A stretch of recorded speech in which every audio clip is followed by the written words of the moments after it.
శ్రీ ఆదినాథ అందరికీ నమస్కారం అండి. ఈరోజు దసరా దేవీ నవరాత్రులు రెండో రోజు అండి. ఈరోజు గాయత్రీదేవి అవతారం. కొంచెం మావాడు గాయత్రీదేవి గురించి చెప్తాడంట, వినండి. అందరికీ నా నమస్కారం. గాయత్రీదేవిని ఆది శంకరాచార్యుల వారు అనంత శక్తి స్వరూపంగా పూజించారు. గాయత్రి మంత్రాన్ని రోజు విధిగా జపిస్తే జ్ఞానం తొలగి ఆత్మ జ్ఞానం కలుగుతుంది. సరే, ఒకసారి గాయత్రి మంత్రాన్ని చెప్పుకుందాం. ఓం భూర్భువస్వః తత్సవితుర్వరేణ్యం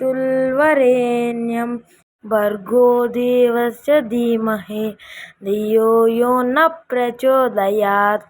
సరే మిత్రులందరికీ మరోసారి నా నమస్కారాలండి. మరోసారి కలుద్దాం. శ్రీ ఆదినాథ, ఈరోజు మనం ఒక సత్యాన్ని తెలుసుకుందాం. అందరికీ తెలిసిన సత్యమే, మరలా ఒకసారి గుర్తు చేసుకుందాం. అదేంటంటే, ఏదైనా పరిస్థితుల ప్రభావం చేత మనలో విభేదాలు జరిగినప్పుడు మనం ప్రక్కవారిని శత్రువులా భావించకుండా ఉండాలి. ఎందుకంటే జీవితం అనే ఆటలో ఇలాంటి పరిస్థితులు ఏర్పడతాయి అనుభవాల కోసం. దీన్ని ఎవరైతే గుర్తించి విభేదాలు ఉన్నప్పటికీ శత్రువులా భావించకుండా మిత్రులా భావిస్తారు, మిత్రులా భావించలేనప్పటికీ తటస్థంగా ఉండగలుగుతారు, వారు ఈ పరీక్షలో పాస్ అయ్యి ఒక పరిధిలో ఉన్నవారు అనంతం వైపుకు కదులుతూ సత్యాన్ని చేరుకుంటారు.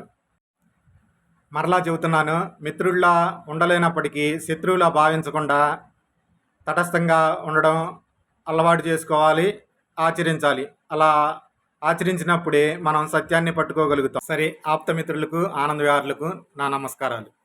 శ్రీ ఆదినాథ.